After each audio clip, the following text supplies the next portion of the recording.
Hello दोस्तों, स्वागत है आप सभी लोगों का राजस्थान एकेडमी पर। मैं प्रवीण सिंह आप सभी लोगों के साथ में, जैसा कि आप सभी लोग जानते हैं, लगातार लैब असिस्टेंट के लिए 2023 में जो आने वाली भर्ती है उसके लिए क्लासेस लेकर के आ रहा हूं। इससे पहले की क्लासेस मुझे कई बार विद्यार्थी कमेंट कर रहे हैं कि सर 2022 की क्लासेस की जो प्लेलिस्ट है वो आपने क्यों डिलीट कर दी। तो वो गलती से डिलीट हुई है दोस्तों, उसमें मेरा कोई दोष नहीं है। तो अब उसी चीज़ को मैं ध्यान में रखते हुए इसीलिए मैं पूरी अपडेटेड और बहुत अच्छे तरीके से विस्तारित कोर्स, जैसा मैंने पिछली बार पढ़ाया था उससे भी ज़्यादा क्वेश्चन प्रैक्टिस के साथ इस बार मैं विस्तारित कोर्स करवाने वाला हूं। तो आपको बिल्कुल भी टेंशन नहीं लेना है। आप ये मत टेंशन लीजिए कि सर जो है हमारे आपकी वो प्लेलिस्ट नहीं मिल रही है तो इस नई प्लेलिस्ट को फॉलो करिए और उस प्लेलिस्ट को देखने के लिए आप लिखिए physics lab stand online class Rajasthan academy, तो उसमें अलग अलग क्लासेस आती जाएगी। ठीक है दोस्तों, अब मैं बात कर रहा था, कल लास्ट क्लास के अंतर्गत अपन ने सीखा था कि संतुलित अवस्था में किसी आवेश को किस प्रकार से लाया जा सकता है, या दो आवेशों के बीच में कब रखना है, साइड में कब रखना है, इस साइड कब रखना है, वो सब चीज़ें मैंने कल आपको समझा दी थी। और कितनी डिस्टेंस पर रखना है, वो कैसे क्वेश्चन सॉल्व करना है, ये चीज़ें अपन ने सीखी थी। आज भी मैं पहले इस लेक्चर की शुरुआत करूंगा एक क्वेश्चन के साथ में, और उस क्वेश्चन में हम सीखेंगे परिणामी बल निकालना। उसके बाद में आगे की चीज़ों को अपन समझेंगे। ठीक है दोस्तों, तो चलिए फिर आज की क्लास करते हैं शुरू। और आप सभी लोगों को यदि क्लासेस पसंद आती है तो आप लोग जो है ज़रूर से इस वीडियो को लाइक किया करें, शेयर जरूर करिए, और हमारे Telegram channel Rajasthan academy Sirohi को आप जरूर ज्वाइन कर सकते हैं। इसके साथ में थोड़े छोटे छोटे से मोटिवेशनल वीडियोस के लिए आप हमारे यूट्यूब चैनल पर जो है शॉर्ट्स वीडियो देख सकते हैं, इंस्टाग्राम पर हमारे जो है आप वीडियोस देख सकते हैं। तो आप सभी जगह हमारे जो सोशल मीडिया प्लेटफॉर्म्स है वहाँ जुड़िएगा, ताकि हमारे को भी ये पता चले कि हाँ विद्यार्थियों को कुछ नई चीज़ें मिल रही है। चलिए फिर आज की क्लास करते हैं शुरू। तो आज का पहला क्वेश्चन है दोस्तों, चार समान आवेश यानी कि चार इक्वल चार्जेस हमको दे रखे हैं, और प्रत्येक चार्ज कितना है, 2 माइक्रो कूलम का है। यानी कि क्वेश्चन के अंदर हमें चार सेम चार्जेस दे रखे हैं जिनकी वैल्यू है 2 माइक्रो कूलम और एक्स अक्ष पर स्थित है, और ये क्रमशः 0, 2, 4, 8 सेंटीमीटर दूरी पर स्थित है। अब 2 सेंटीमीटर पर जो स्थित आवेश है उस पर परिणामी बल ज्ञात करना है। तो मैं आपको सबसे पहले यहाँ पर इसका जो डायग्राम है वो बनाकर बता देता हूँ, ताकि आपको ये क्वेश्चन समझ में आए कि आखिर हो क्या रहा है। ठीक है, देखिए ये है डायग्राम। अब इसके अंदर ये है लोकेशन 0 सेंटीमीटर की, फिर ये वाली लोकेशन है 2 सेंटीमीटर, और ये 2 के बाद में है यहाँ पर 4 सेंटीमीटर, और ये यहाँ पर है 8 सेंटीमीटर आप मान लीजिएगा। ठीक है, और ये एक्स एक्सिस चलता जा रहा है। क्लियर है बात, समझ में आ गई बात। और सभी जगह पर क्या रखा हुआ है, 2 माइक्रो कूलम, जिसे हम क्यू नाम दे देते हैं। तो सभी जगह पर क्यू क्यू क्यू चार्जेस रखे हुए हैं। समझ में आ गई बात, क्लियर है। इनका नामकरण कर देते हैं, ये है ए, ये है बी पॉइंट, ये है सी पॉइंट, ये है डी पॉइंट। क्लियर है बात। अब देखिए हमें पूछा है इस 2 माइक्रो कूलम चार्ज जो कि 2 सेंटीमीटर पर है उस पर कितना बल लगेगा। तो देखो ये भी प्लस चार्ज, ये भी प्लस है, ये भी प्लस है, सभी प्लस है। इसका मतलब ये वाला जो चार्ज है ए पोजीशन पर स्थित, वो इसको इधर भगा रहा होगा। तो मैं इसका नाम दे देता हूँ एफ ए। क्या नाम दिया मैंने, एफ ए। ये सी वाला इसको इधर भगा रहा होगा, तो ये नाम हो जाएगा एफ सी। ये वाला भी इसको इधर भगा रहा होगा, इसका नाम हो जाएगा एफ डी। समझ में आ गई बात।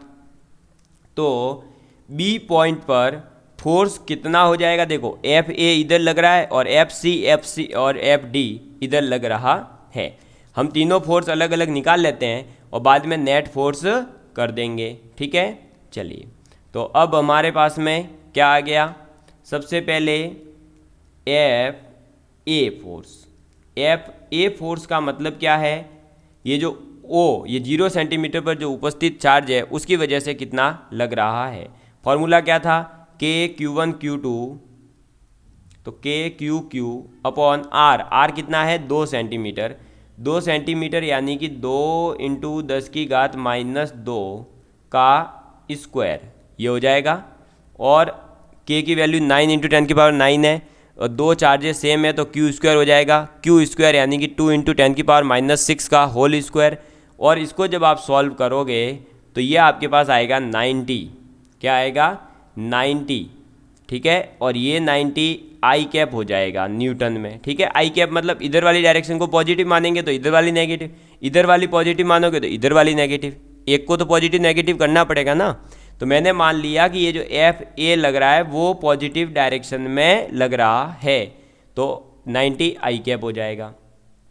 ऐसे ही अब एफ सी की वैल्यू कितनी हो जाएगी भाई, इस सी की वजह से इस बी पर कितना बल लगेगा, तो यही होगा के Q1 Q2 अपॉन आर कितना है, ये 2 ये 4, तो ये भी वही 2 सेंटीमीटर ही है। अरे 2 ही सेंटीमीटर है, समझ में आ गई ना बात, कोई दिक्कत तो नहीं है।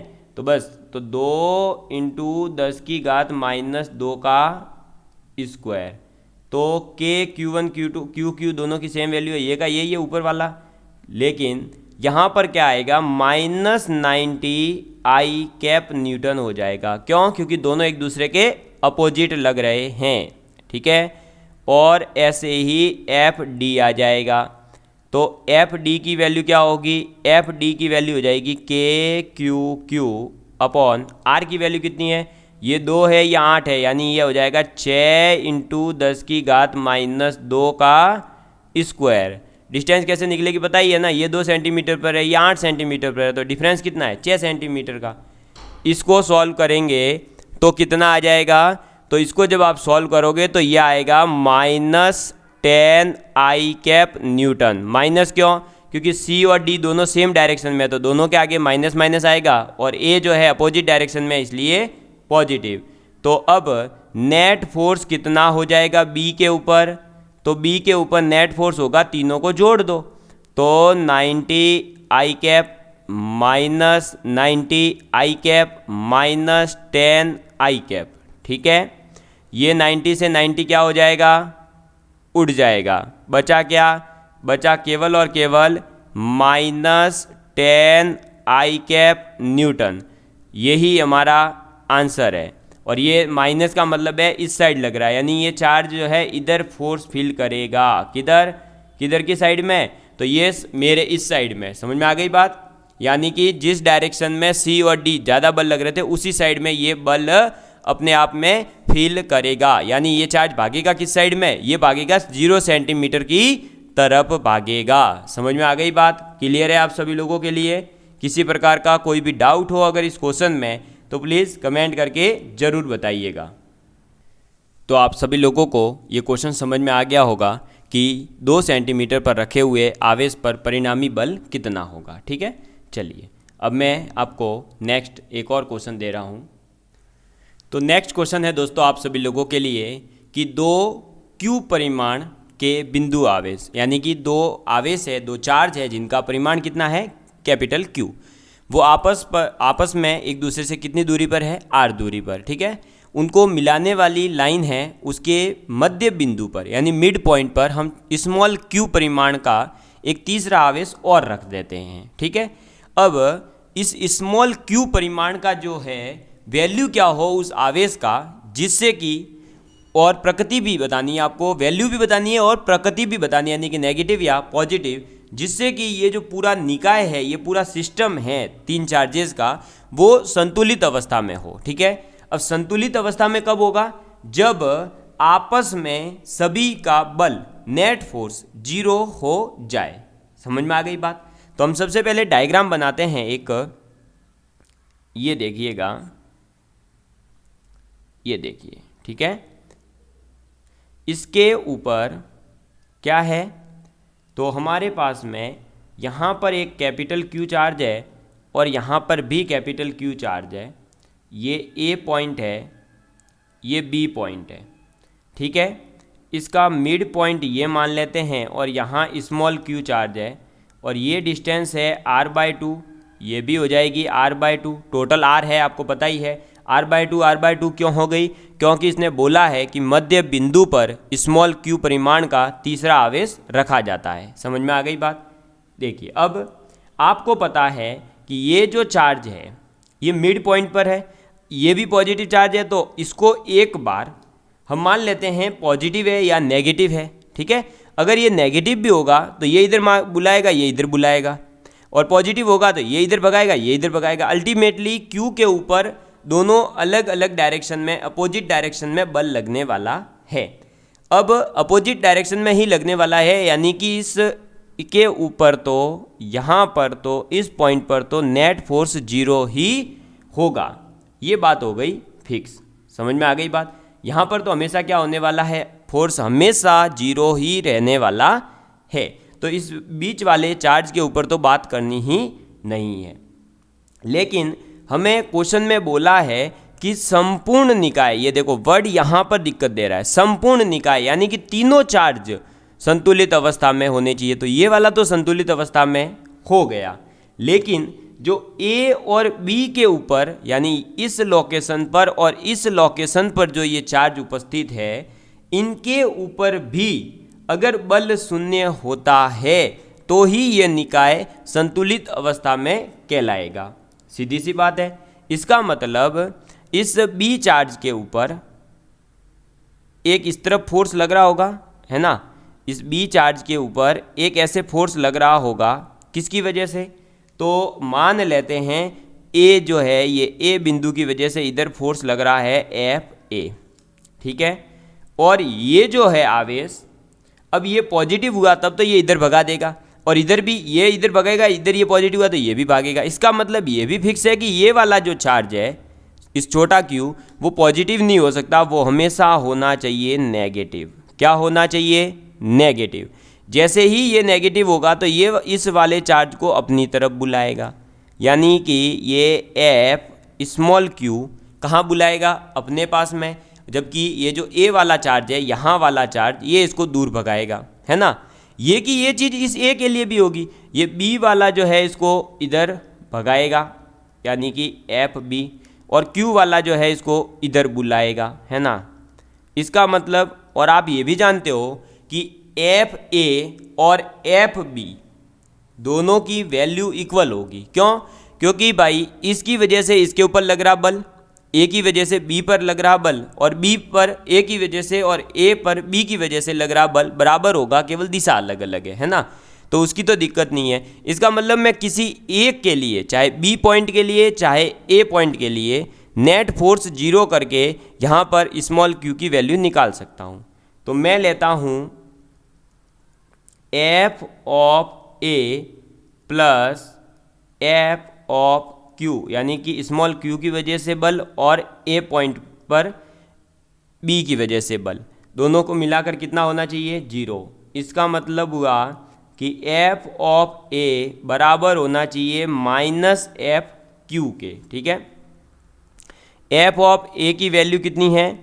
तो F ऑफ A की वैल्यू है, F ऑफ A की वैल्यू है Q divide by F of A कितना होगा? Q, एक मिनट, ये छोटा नहीं बड़ा, दोनों बड़ी बड़े हैं, ठीक है? तो क्या हो जाएगा? Q, डिस्टेंस है R स्क्वायर जो अपन को दे रखी थी, बराबर माइनस साइन, और F ऑफ Q यानी इस छोटे चार्ज की वजह से, तो F capital Q small q divide by कितनी डिस्टेंस है ये? R/2, यानी R/2 का स्क्वायर। अब काटा पीटी मचा दो, देखो K उड़ा Q उड़ा, K उड़ा Q उड़ा, ठीक है? जो उड़ गया है उसको अलग कर दो, जो नहीं उड़ा उसको अलग कर दो। तो यहाँ आ जाएगा Q और ये आ जाएगा बट्टे में R स्क्वायर, और ये मल्टीप्लाई हो जाएगा, तो ये आ जाएगा R स्क्वायर बट्टे 4 बराबर माइनस स्मॉल q, यही आएगा। आगे सॉल्व करेंगे इसको तो क्या हो जाएगा? ये कट जाएगा R स्क्वायर से R स्क्वायर, ठीक है? तो इसका मतलब स्मॉल क्यू बराबर कितना आएगा, minus of capital Q by 4, यही आएगा। तो बिल्कुल यही राइट आंसर हो जाएगा। समझ में आ गई बात? कितना आंसर है? तो इसका राइट आंसर हो जाएगा Q is equal to minus of Q by 4। ठीक है, तो स्मॉल q का मान कितना हो जाएगा, माइनस कैपिटल Q बटे 4, यानी कि ये जो दोनों तरफ आवेश रखा हुआ था इसका 1/4 वो भी विपरीत प्रकृति का जब बीच में रखेंगे तो ये पूरा का पूरा निकाय क्या होगा, संतुलित अवस्था में होगा। समझ में आ गई बात? इस टाइप के क्वेश्चन आपसे पूछे गए हैं और आगे भी पूछे जाएंगे। क्लियर है बात? तो इस चीज़ को आप जरूर ध्यान रखिएगा। ठीक, चलो अब बात करते हैं अपने आगे की तरफ। तो आगे बात आ जाती है अपने ये तो जो था पूरा कूलम नियम पर बेस्ड जितने भी क्वेश्चन और कॉन्सेप्ट। अब बात करेंगे अपन आगे इलेक्ट्रिक फील्ड के बारे में, यानी कि विद्युत क्षेत्र के बारे में, कि आखिर ये विद्युत क्षेत्र इलेक्ट्रिक फील्ड होता क्या है, क्योंकि ये हमारे सिलेबस में मेंशन किया हुआ है। आपको मैं बता दूं, आपके सिलेबस में स्पष्ट मेंशन है कूलम का नियम, जिसे अपन ने बहुत अच्छे से समझ लिया। उसके बाद है विद्युत क्षेत्र यानी इलेक्ट्रिक फील्ड, और उसके बाद है गॉस का नियम और उसके अनुप्रयोग। तो आज हम समझने वाले हैं इलेक्ट्रिक फील्ड को, और फिर ऐसे ही इलेक्ट्रिक फील्ड पर बेस भी अपन बहुत सारे क्वेश्चन करेंगे। इलेक्ट्रिक फील्ड का बेसिक मीनिंग क्या है वो समझते हैं सबसे पहले। तो ये एक चार्ज की वजह से अपना एरिया डेवलप किया जाता है। जो कोई भी चार्ज होता है वो क्या करता है कि अपना एक एरिया डेवलप करता है। क्या करता है? अपना एक एरिया डेवलप करता है। सर ये एरिया कैसे डेवलप करता है? तो अभी हमने पीछे पढ़ा है कूलम नियम में कि एक पॉजिटिव चार्ज है, एक नेगेटिव चार्ज है, एक पॉजिटिव है एक नेगेटिव है, या फिर एक नेगेटिव एक पॉजिटिव है, या फिर दोनों पॉजिटिव पॉजिटिव है दोनों नेगेटिव नेगेटिव है। जब इस प्रकार के चार्जेस होते हैं अपने पास तो वो या तो एक दूसरे को आकर्षित करते हैं या एक दूसरे को प्रतिकर्षित करते हैं। तो वो एक दूसरे को आकर्षित और प्रतिकर्षित किस वजह से करते हैं वो आज आप समझोगे। ठीक है, तो वो इस वजह से होता है कि देखिए एक चार्ज है Q, ठीक है, इस Q की एक रेंज होगी, किसी भी आवेश को आकर्षित और प्रतिकर्षित करने की एक रेंज होगी। ऐसा नहीं है कि एक चार्ज मेरे घर पे और दूसरा चार्ज दिल्ली में पड़ा उसको भी आकर्षित और प्रतिकर्षित कर देगा, नहीं, ऐसा नहीं हो सकता। आप इसको ऐसे भी समझ सकते हो, आपने चुंबक देखे होंगे, एक चुंबक की रेंज होती है ना, कि एक लिमिट डिस्टेंस तक ही वो जो है एक दूसरे को चुंबक अपनी ओर आकर्षित करता है या अपने से दूर भगाता है ना। ऐसा थोड़ी होता है कि कहीं पर भी चुंबक पड़ा है उसको खींच लेगा। तो वो एक रेंज जो होती है, उस रेंज की वजह से भाई देखो इस चार्ज की रेंज यहाँ इस पॉइंट पर भी होगी, ऐसे इस पॉइंट पर होगी, ऐसे इस पॉइंट पर होगी, ऐसे इस पॉइंट पर होगी, ऐसे इस पॉइंट पर होगी, ऐसे इस पॉइंट पर होगी। और जब इन सभी पॉइंट को मिलाया जाता है तो एक पर्टिकुलर क्षेत्र बनता है। क्या बनता है?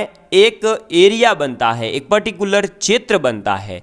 और उस रेंज के अंदर आने वाले क्षेत्रफल को, उस क्षेत्र को ही क्या कहा जाता है? विद्युत क्षेत्र कहा जाता है। क्या कहा जाता है?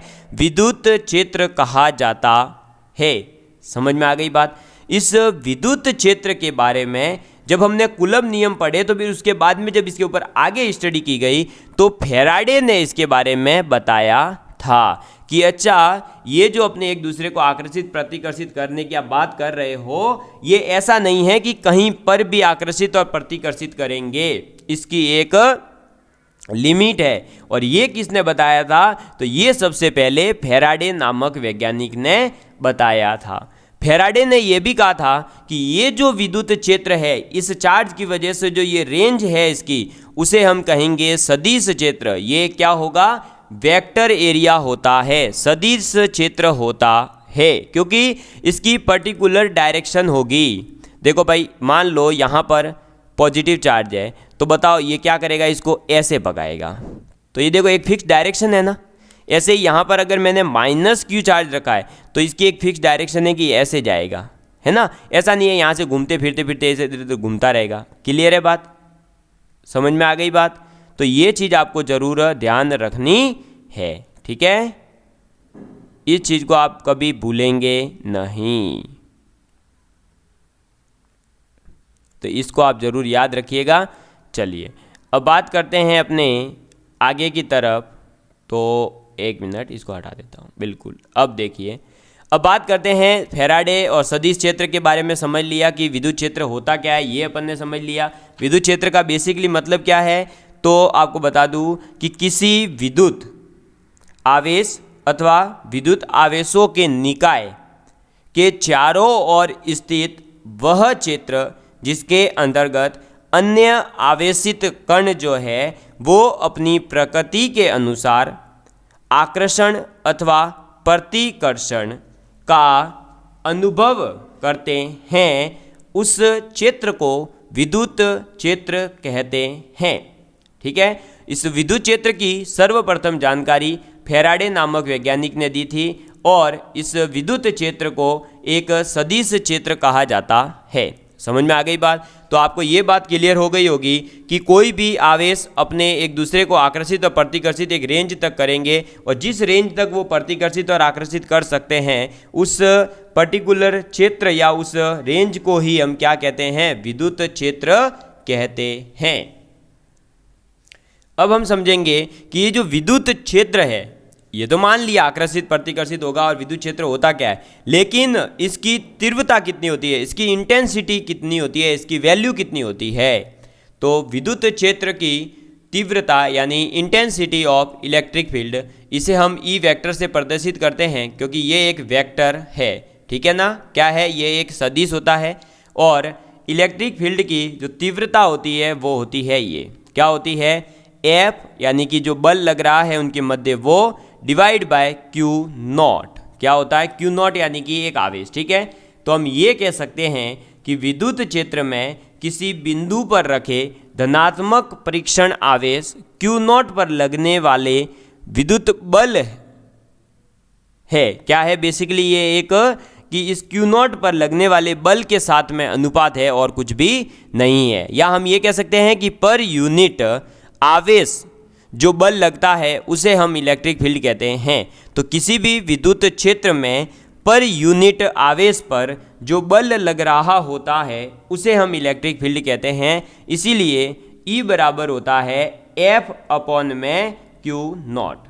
ठीक है, समझ में आ गई बात? ये चीज़ आपको ज़रूर याद रखनी है। इस इलेक्ट्रिक फील्ड का एक लिमिट वाला फॉर्मूला भी आप कह सकते हो कि ये Q not tending to zero होगा। ये जो क्यू नॉट चार्ज है, जो आपका परीक्षण चार्ज होता है, टेस्ट चार्ज होता है, ये टेस्ट चार्ज हमेशा टेंडिंग टू जीरो यानी इसकी वैल्यू जीरो के नज़दीक जाने की कोशिश करेगी, ताकि फोर्स क्या हो, सॉरी इलेक्ट्रिक फील्ड है वो क्या हो, मैक्सिमम हो। इसकी इकाई क्या है, तो इसकी इकाई होती है न्यूटन पर कूलम या फिर वोल्ट पर मीटर भी इसको कहते हैं। ठीक है, इसका विम्य सूत्र क्या है, तो इलेक्ट्रिक फील्ड का जो विम्य सूत्र होगा वो क्या होगा, F अपॉन में क्यू नॉट, और वो होता है ML-T-3A-1। ये जरूर आप याद रखिएगा। और यहाँ से एक जो जरूरी आ रहा है फॉर्मूला, वो आपको याद रखना है कि F बराबर होता है Q इंटू E। क्या होता है, F बराबर होता है QE। ये जरूर आपको याद रखना है। ठीक है, तो विम्य सूत्र क्या होता है, तो विम्य सूत्र है आपका ML-T-3A-1, किसका, विद्युत क्षेत्र का। और विद्युत क्षेत्र की तीव्रता बराबर होता क्या है, तो F अपॉन में क्यू नॉट। क्लियर है बात? यहाँ पर एक छोटी सी चीज़ मैं और बता देता हूँ आपको, आप उसे ज़रूर याद रखिएगा।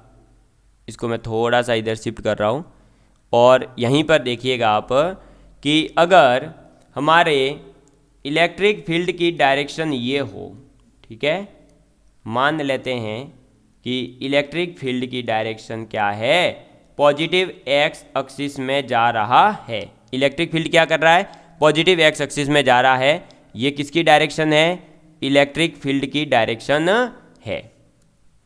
अब मान लेते हैं कि यहाँ पर मैंने प्लस क्यू चार्ज रख दिया। क्या कर दिया, प्लस क्यू चार्ज रख दिया है।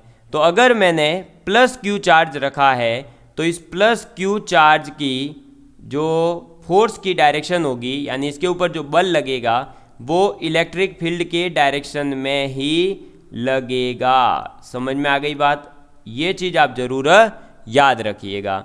और यदि हमने इसके अंदर एक नेगेटिव चार्ज रख दिया, क्या कर दिया, माइनस क्यू चार्ज रख दिया, तो माइनस क्यू चार्ज रखने पर क्या होगा, माइनस क्यू चार्ज रखने पर ये इलेक्ट्रिक फील्ड इधर है, तो माइनस क्यू चार्ज रखने पर ये इधर भगाएगा इसको, है ना, इसके विपरीत दिशा में बल लगता है। समझ में आ गई बात? ये छोटी सी चीज़ आप जरूर याद रखिएगा, क्योंकि ये बहुत अभी आगे हमारे काम आने वाली है। तो विद्युत क्षेत्र की तीव्रता जो इलेक्ट्रिक फील्ड है उसका फॉर्मूला क्या है, एफ अपॉन में क्यू नॉट। इसकी इकाई क्या है, न्यूटन पर कूलम और वोल्ट पर मीटर। इसके साथ साथ में इसका जो आपके विमीय सूत्र है वो क्या है, तो M L T minus 3a-1। F बराबर हम कह सकते हैं क्यू ई।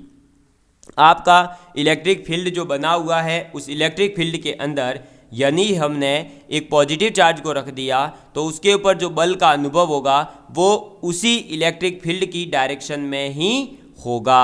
जबकि अगर मैंने माइनस क्यू चार्ज रख दिया तो माइनस क्यू चार्ज जो है वो बल का अनुभव कहाँ पर करेगा, इलेक्ट्रिक फील्ड के विपरीत दिशा में बल का अनुभव करता है। ये चीज़ आपको याद रखनी है, ठीक है। इसके साथ में आपको और भी कई चीज़ें मैं आपको बता दूंगा। याद क्या रखना है, जैसे देखो यदि कण धनावेशित है तब बल की दिशा विद्युत क्षेत्र की दिशा होगी, ठीक है, ये लिखवा दिया। नेक्स्ट पॉइंट है, यदि कण ऋणावेशित है तो फिर बल की दिशा क्या हो जाएगी, विद्युत क्षेत्र की दिशा के विपरीत होगी। ये रहा डायग्राम, ठीक है।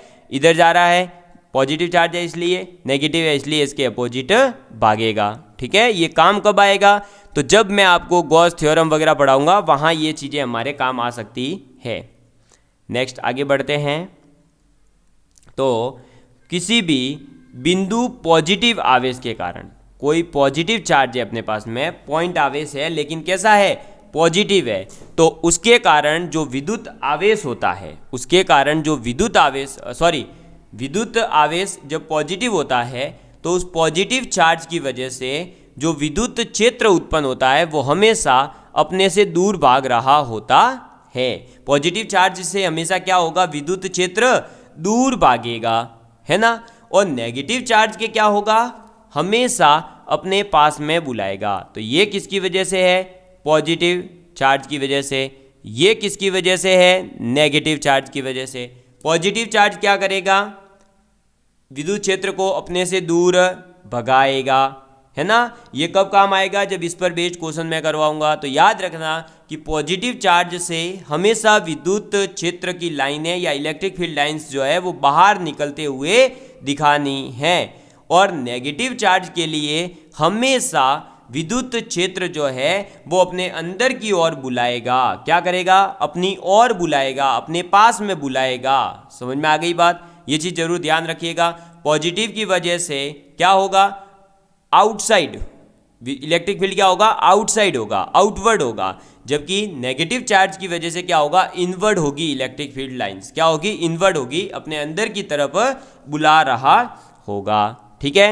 चलिए, तो ये चीज़ आपको ज़रूर ध्यान रखनी है। इसकी वजह से आप कहीं पर भी क्वेश्चन को गलत नहीं करके आएंगे, क्योंकि इस पर बेस्ड ये जो 2 पॉइंट मैंने बताए, पॉजिटिव के कारण और नेगेटिव के कारण जो विद्युत क्षेत्र की दिशा है, इस पर बेस्ड आईआईटी एडवांस तक में अपने क्वेश्चन आए हुए हैं, और वो क्वेश्चंस तक मैं आपको करवाने वाला हूं ताकि आपको ये पता चले कि हाँ भाई साहब देख लो कैसे क्वेश्चन आ रहे हैं, ठीक है। समझ में आ गई बात यहाँ तक कि किसी भी प्रकार का कोई डाउट हो तो प्लीज़ कमेंट करके ज़रूर बताइएगा, ठीक है दोस्तों। तो आप सभी लोगों का बहुत बहुत धन्यवाद। Love you all of you. Please take care and please share with your friends. जय हिंद, जय भारत। मिलेंगे अब अगली क्लास में एक नई जोश और ऊर्जा के साथ में। आप सभी लोगों का प्यार इसी तरह बनाए रखिएगा। धन्यवाद।